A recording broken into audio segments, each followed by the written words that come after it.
Hey there, Mark Finan here in the home weather office with episode 1 of Mark's Mail, something new that I'm trying to help answer some of the weather questions that you might have. I often get questions from my daily updates in the comment section. People will ask something generally weather related, and sometimes I'll be able to respond to that in the comment section if the answer is brief, but sometimes the answer is a little bit too long for me to type out, and so sometimes I'll get to those in the next day's briefing or a briefing a couple of days later. So what I've decided to do is instead I'll just break out the questions that I get during the course of a week and put them together in a mail segment. So this isn't going to be a daily weather briefing. This is something I'll do about once a week to answer your general weather questions. So if you do have weather questions, and by that I don't mean is it going to rain on my softball game next Wednesday? Instead, I mean something more generally weather related, maybe I can answer your questions. So I've compiled some of the questions that I've had over the last week. I'm just going to start off with 5 questions that we have here. The first question comes from Mary McCurdy.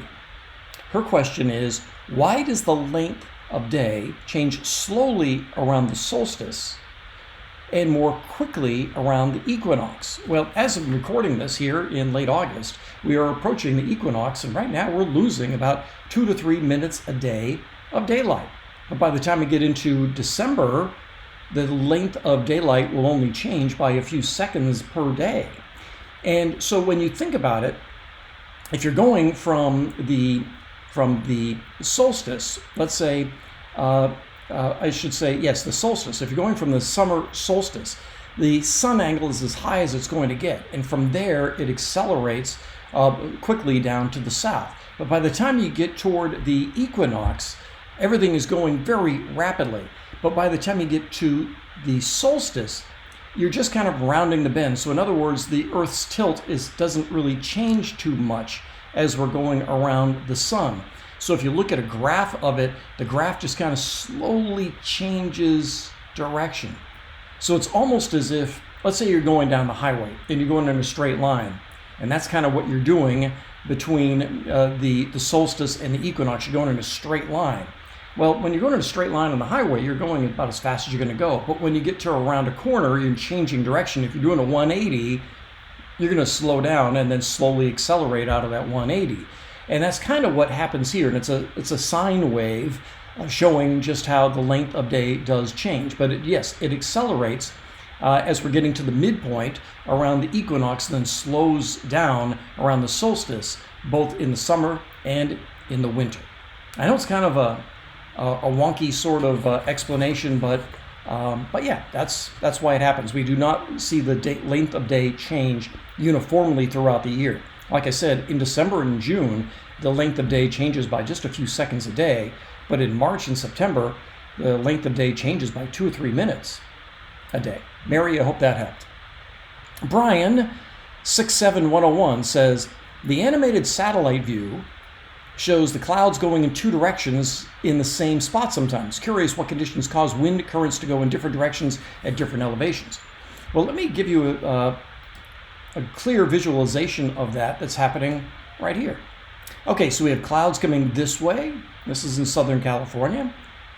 And these clouds are up around 20,000 feet or so. And then down below, you have winds coming out of the east. Well, so down here, probably down around 3,000 feet or so, the wind is coming from the east. And up here, the wind is going in a much different direction. I can visualize that for you by showing you the winds aloft. And this is the vertical profile of the atmosphere. So down here near the surface, the winds are coming from the south. Now, this isn't from the exact location that I showed you on the satellite, but this just shows you an example of down here at the surface, the winds are out of the south. And then once you get up around 20,000 feet, the winds are out of the west. So if you have moisture here, the clouds are going to be going this way. If you have moisture here, the clouds are going to be going this way. And the winds change direction with height for a lot of different reasons, but some of it has to do with surface friction. But generally, we will see the wind directions change with height as you go from 850 millibars to 700 and 500, etc. And so if you have clouds in those two elevations, what you're going to see is clouds going in two different directions. And even on this one, you get up to a mid-level, so these clouds are above the smoke deck, and you can see the smoke is going up in that direction. These clouds are going in this direction, and you have clouds going in that direction. So it all depends on what the wind direction is doing as it changes with height. And you see that more dramatically during the winter time than when I'm recording this right now. Jim Price 1959 says, one of the maps you show has red lines. I believe they are thickness. You are correct. How are those used in forecasting? Great question. It becomes more of an issue as we get into the winter months. So he's calling up a map here for you. More in the winter months than in the summer months, but let me show you what we're looking at here. So this is the GFS, and across the country, obviously, and what we're looking at here is rain, and what Jim is talking about are these red lines here, these red dashed lines, and these are thickness lines. So for instance, this line right here, 5640, that is the height difference, the thickness, if you will, between the 1000 millibar level, which is down near the surface, and the 500 millibar level, which is up around 18,000 feet. And as you can see, as I'm scrolling over that, it says THK, that bottom line, THK, 18,550 feet, which translates to 5,640 meters. So what we're looking at there is just how warm or cool the atmosphere might be. Now, we're not quite in the time of year yet where we can get into blue lines, but once you dip down below 540 or 5400, right now we've got a 546 line, that indicates cooler air. And what we're looking for there in the wintertime is, especially east of the Rockies, you're looking for the pockets of where it drops down to 5400, and you have colder air, cold enough to produce snow. And what I'm showing you here is the precipitation type, and so it's all green, just showing you it's all rain. But quite often what we'll see, and it's really a big deal on the East Coast, is the difference between when you get into the blue lines and the red lines. You can get into freezing rain situations, you get into snow situations, and it's a really big deal when you get into nor'easters about where that 540 line is going to set up and change your rain snow line inland or out to the coast a little bit more dramatically. So at this time of year, Jim, the lines, they show you thickness, and yeah, out here in the west, as I'm recording this, we do have higher thicknesses here in the west, and so your thickness difference, the difference between 1,000 millibars and 500 millibars, is 18,797, and that indicates really warm air. So what you're looking at here are air masses, and that they superimpose that over the precipitation, so you can figure out precipitation type. And again, that'll be a bigger issue once we get into the winter, Jim. Great question, thank you. Lone Rider 72 says, why is it during the monsoon season the moisture always seems to come up through Southern California and then ride the crest of the Sierra, always missing the Bay Area? What would it take to push the moisture farther west so we can get into that action? I always hear that the Bay Area has the best weather. As someone who absolutely loves thunderstorms, I'm bored out of my mind. Lone Rider, I appreciate your I appreciate your sentiments when it comes to thunderstorms. Yeah, that's one of the things. I grew up in New Hampshire, and I do miss summer thunderstorms. So let's take a look at our 500 millibar chart. So what we're looking at here is our flow at 18,000 feet. And so we have the high here over Southern California, and you just see this flow comes this way and then it comes up this way. So the pattern that we get most often when we get into the monsoon is everything flows around the high and then comes into, Southern California. You can see the arrows from the east here, so impacting Southern California, certainly impacting the Southern Sierra. The Southern Sierra sees quite a bit of this. And then it usually rotates to the east. So we get summer thunderstorms over Nevada, over Utah, especially southern Utah, like down towards St. George and over toward Page, Arizona, get big thunderstorms there. But when it comes to the Bay Area, quite often we're also under the influence of maybe a trough here in the Pacific Northwest. And that helps to steer the monsoon flow a little bit farther to the east. This is a common summer pattern, and it's our pattern that we get most often. Now, it doesn't happen every year, But every now and then we'll get some of this moisture traveling a little bit farther to the west. The low will stay farther off to the west. We'll get more of the flow around the monsoon going through the valley and into the Bay Area. But the other thing that helps the Sierra get more of the thunderstorms than the Bay Area is that the thunderstorms are also enhanced by the fact that we have the mountains. The mountains enhance the lift, so that while we'll have the moisture over the Sierra, we'll get the thunderstorms. Sometimes we get the moisture over the valley or even the coast range, but there's not enough lift there to provide the thunderstorms. So that's another reason why the Sierra gets a lot of the thunderstorms from the monsoon, but the Bay Area and the valley often get very little. It doesn't happen every time, and certainly there are a few years, every now and then, we'll get some thunderstorms. And of course, back in, was it 2020, when we had all of the lightning that did go into the Bay Area that caused all the fires, I mean, that was a mess. So as much as I like thunderstorms, as much as you do, Lone Rider, I'm also a little bit of, worried about them causing fires in the valley, in the coast range, and farther to the north. In the Sierra, we obviously do get some lightning-started fires here as well, but what we have seen so far this year is much more in the way of beneficial rains as well. So yeah, I hope that answers your question. It has to usually do with the pattern aloft, but also, like I said, the Sierra also provides some of that extra bump that you need to enhance some of the updrafts, if you will. All right, our final question for this version of the mailbag comes from Marty Swindell 7739. Does Folsom have an official NWS location? If so, where is it? If not, where are the TV stations and weather apps getting the temperatures from? Mather? Just curious, as the east side of town always seems hotter than the forecast. Good question.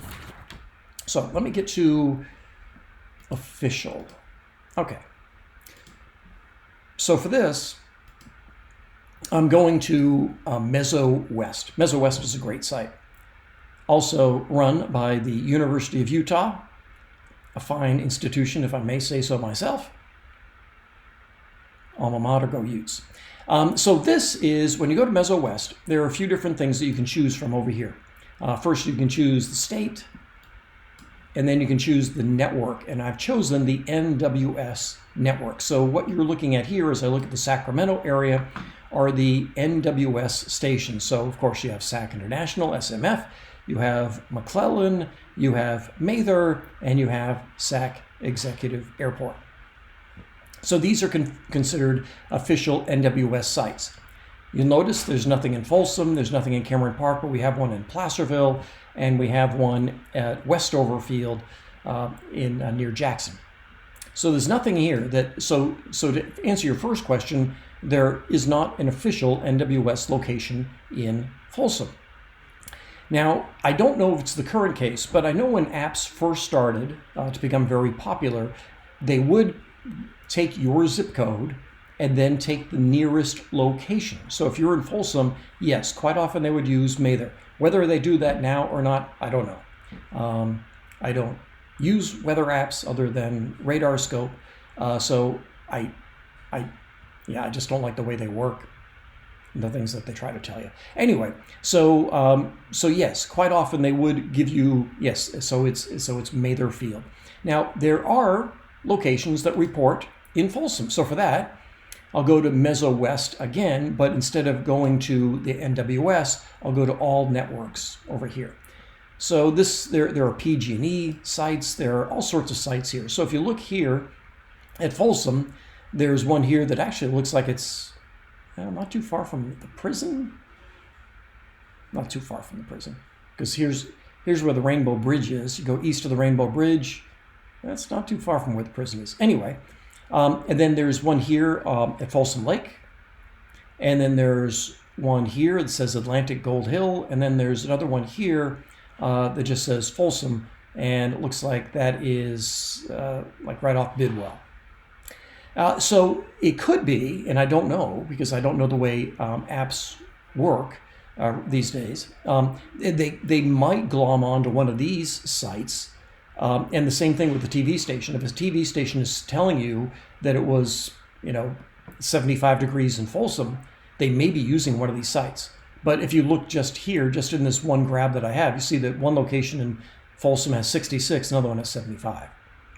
So, how you can say one is the official temperature in Folsom, you can't, because there is no official temperature for Folsom because you don't have an official site. And these are official sites because they are, they have the instrumentation is approved and all of that sort of thing. And so these are reliable gauges. Now, how reliable these gauges are, we don't know. So that's why there is no official temperature for Folsom or for a number of other locations. And again, maybe your app is saying something, but again, I can't speak for apps. I don't know how they're made. Now, for your back when I was doing TV, yes, we would make a forecast for Folsom, but we would base that on our best case. Now, the reason you could say that the east side of town is always seems hotter than the forecast is, well, especially in the summertime, that may be true because of the impact of the Delta breeze. So if you're forecasting it for Sacramento Executive Airport and let's say Elk Grove will be somewhat cooler based on the Delta breeze than Folsom.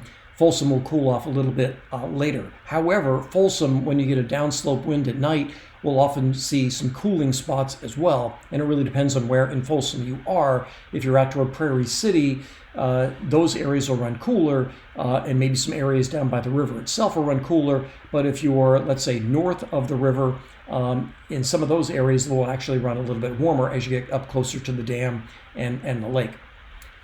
All sorts of microclimates around Folsom itself. So, Marty, I hope that helped answer your question. But again, yes, there is no official weather reporting site for Folsom. So that's everything I've got for you. 5 questions for this first episode of Mark's Mail. If you do have weather questions, feel free to drop them into the comments section, and we'll do this about once a week and answer your questions. I'll talk to you later.